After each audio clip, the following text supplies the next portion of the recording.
Olá, tudo bem?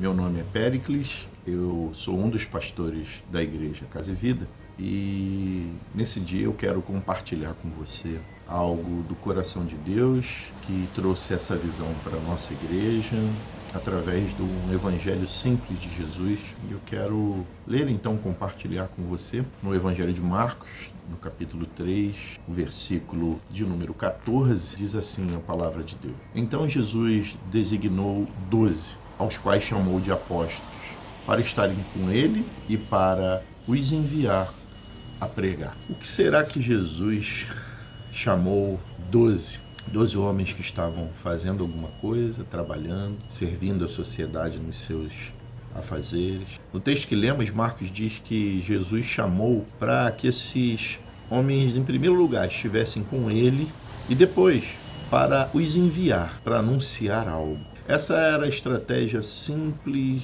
básica de Jesus. Ele queria uma relação, um nível de relacionamento estreito com seus discípulos para transmitir a eles a sua vida através de exemplos, através de caminhada, através de relacionamento. Jesus era um homem de relacionamento e seus discípulos aprenderam com ele, não num banco de faculdade, não estudando em meio aos doutores da lei, não no sinédrio, conhecendo todas as táticas e tramas e meandros da religiosidade. Eles aprenderam tudo com Jesus na prática, vendo. Os discípulos caminhavam com Jesus, viam como Jesus se relacionava com pobres e com ricos, o que ele dizia para essas pessoas, como Jesus tratava os enfermos, como respondia aos hipócritas, como Jesus expulsava demônio, como ele curava as pessoas, como Jesus pregava o evangelho do arrependimento, o que Jesus fazia quando estava cansado, como ele reagia às mentiras e às calúnias a respeito dele, do seu ministério e dos seus discípulos. Esses discípulos viram também como Jesus orava.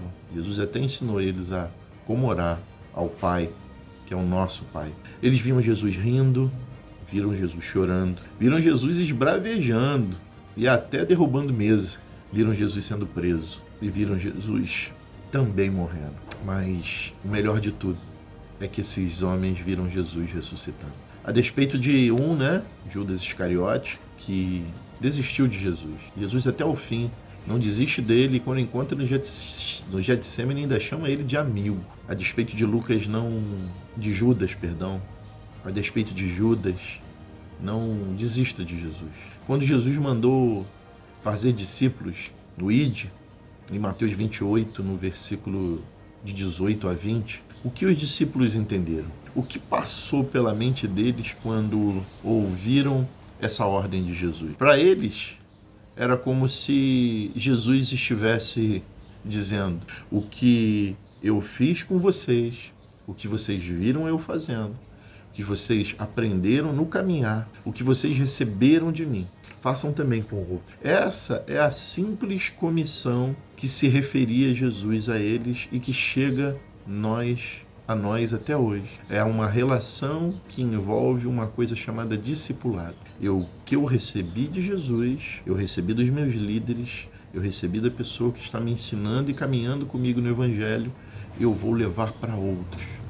Isso não é um método a mais, não é um programa para a vida da igreja, não é uma estratégia para encher a igreja, como muitos até utilizam. Mas isso é, na verdade, uma prática desenvolvida pelo próprio Mestre, pelo próprio Deus em carne, como eu gosto de dizer, o Deus que vestiu pele humana, Jesus Cristo.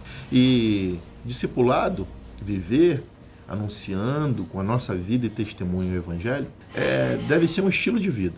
Não é para ser vivido só dentro dos templos ou em meio às atividades religiosas, mas é no dia a dia, no trabalho, na faculdade, na rua. Por isso que eu gosto muito quando leio Mateus 28, no versículo 18, e não falar do ide, mas do indo no gerúndio. É uma ação constante. E esse estilo de vida baseado em imitar o que Jesus fez e como ele viveu, é o que sustenta, é o que edifica, é o que ajusta o corpo de Cristo e cada membro dele, independente da denominação, independente da igreja a qual servimos. Pois bem, Igreja Casa e Vida, nesses 30 dias de jejum agora em abril, O que eu, como pastor, um dos pastores de vocês, estou orando e pedindo que o Espírito Santo revele a cada um, é a essência da Igreja Casa e Vida. Nós não temos templo para dar para vocês, templos suntuosos, espaçosos. O que nós temos é o nosso testemunho de discipulado de vida, da minha casa, da minha esposa, do meu casamento, dos meus filhos, das minhas noras, né? E em cima do que vocês veem, pode descontar tudo do homem. Não tem nenhuma virtude nossa nisso. Se há algo de bom em nós, certamente é o Espírito Santo que gerou, e aprendemos nessa caminhada de discipulado que já vão aí 52 anos e 9 meses vivendo no Evangelho, de forma a tropeçar, a cair, mas levantar e continuar, e seguindo os passos do Mestre. Então, Igreja Casa e Vida, eu gostaria muito que vocês absorvessem essa conclusão. Vamos nos deter em buscar valores e princípios espirituais que vão fazer de nós o tipo de discípulo que Deus quer usar, o tipo de discípulo que Deus quer para esse mundo. É nosso propósito como membros da Igreja Casa e Vida, membros da Igreja Universal de Deus, onde um dia Ele chamará os lavados e remidos e não as denominações. Edificar, é nosso propósito, né? Edificar uma igreja de discípulos. O que é uma igreja de discípulos? É uma igreja de homens e mulheres que buscam viver semelhantes ao que Jesus viveu e foi nessa terra. Um beijo para você, fique com essa palavra, amém? E nós vamos assim formatando aquilo que Deus tem para a nossa igreja, para a nossa casa e para a nossa vida. Um grande beijo, Deus abençoe vocês, até a próxima.